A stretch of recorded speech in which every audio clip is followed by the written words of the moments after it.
Shalom, everybody, and welcome to another edition of our Parashat messages. This week's Parashat is Parashat Shemini, and which means 8. This is the third Parashat of the book of Vayikra, which is also called Leviticus. And this week's Parashat message is called Acceptable Offering, and this is for 2010. And what I like to do is I start off with a quick little summary of what's happening in the parashat so we can get a context and then see what kind of things we can extract from there. So this week we just finished up. They were in the tabernacle. The priests were in the tabernacle. 7 days, the door, the tabernacle. Now this is Shemini, which is 8th, which is the day when they bring the final offerings for themselves and for the people. And then hopefully the presence of YHWH is going to come dwell. And at this point, Nadab and Abihu, 2 of Aharon's sons, come and they offer a strange fire and incense to YHWH, and YHWH consumes them. And then Moshe comes and asks Aharon why he didn't eat of the sin offering for the people. And he says, with what's happened, would it have been accepted? And so we see this concept of the acceptable offering, and then we finish off the parashah with the clean and unclean animals, and that wraps it up. So the first concept that I want to talk about for this week is the concept of the offerings being right and the people being right, because these things are connected. What you see is that this concept of a sin offering, which has all of its laws and particulars and how it's treated and what the priest does with it, but all of those things from the selection, its perfection, everything have to be right before it even can become an option. And then if it's acceptable, then that is used to make the people acceptable. So we have this interesting pattern where all of these things have to be made right for the people to be made right. And we see the same pattern in the beginning of this parashah when the priests have to do all the things that they have to do, the anointing, Moshe has to do his part, everything has to be done right. The tabernacle was created, we had all the things made in a particular pattern. All this work had been done up to this point. Everything had to be right so that the presence of YHWH, that's the big goal, dwells among the people. And in the concept of the tabernacle, dwells within the people, at the heart of the people.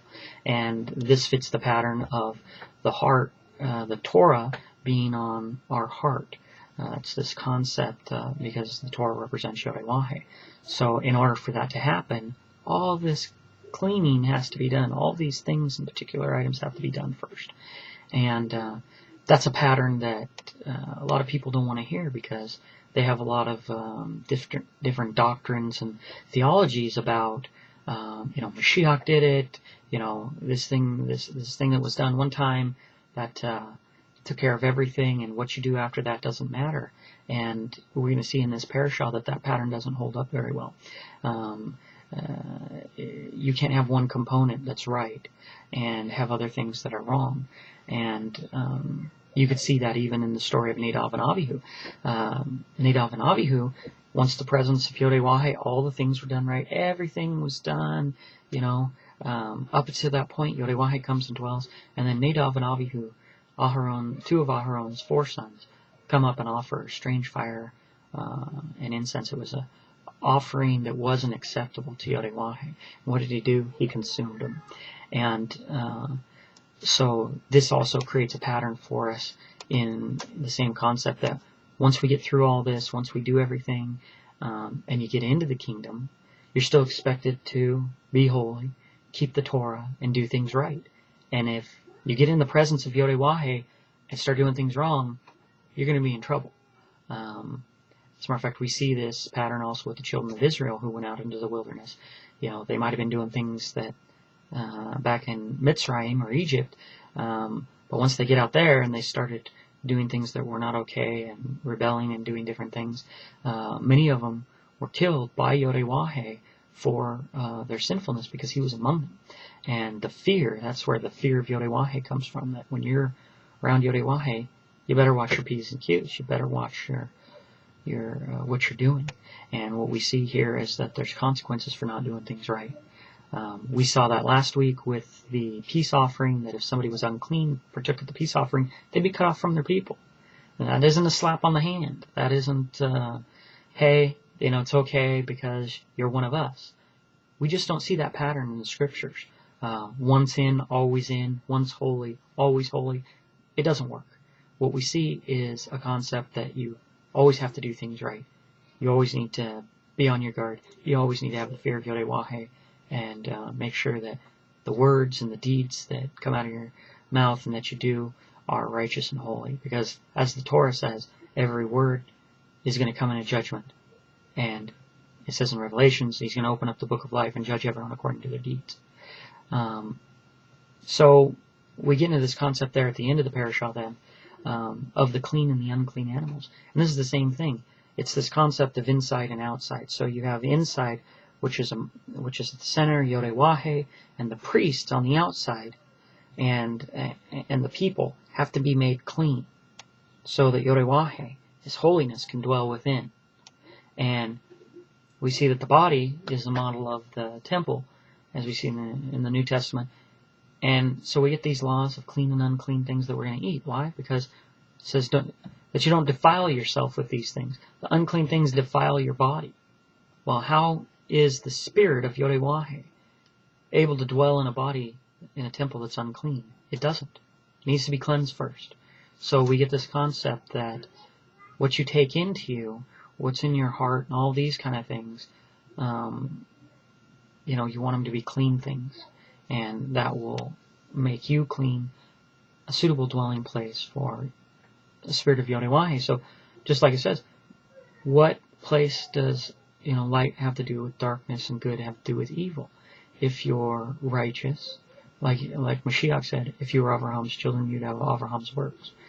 If you say that the Torah is a part of you, or it's what's in your heart to do the Torah, then it's going to flow out to your flesh, to your words, your deeds, all these kind of things. That's going to, you have to watch both what comes in and what goes out. Make sure that it's acceptable offering. Everything was done up to this point. And as we see with Ezekiel, it says the righteous man who is righteous his whole life goes and then turns to wickedness. Even his righteousness will be forgotten. And same with the wicked person who turns to righteousness. So it tells you that this is an ongoing thing, that where you are at any given time should always represent good and righteousness, should always have acceptable offerings. And your choices are a type of offering. So every choice that you make, whether it's a word to say, a deed to do, whatever it is, should always be thought of as, is this acceptable? And not offer up things that are unacceptable, because they won't be accepted. Like Mashiach says, many come to me in that day and say, Lord, Lord. He says, get away from me. I never knew you. That's an offering, even from themselves, being the offering that's not acceptable. So, hopefully we can all learn from this, and I hope this message was a blessing, and that it provokes all of us to think about our actions and our deeds, and understand, make sure that the fear of YHWH should always be among us, and we should always be cautious about our words and deeds, cleansing ourselves, preparing ourselves that we are clean, so that YHWH, and Yahushua, when he returns, will find us acceptable, and that we would also be able to maintain our acceptableness. Anyway, until next week, I say Shalom.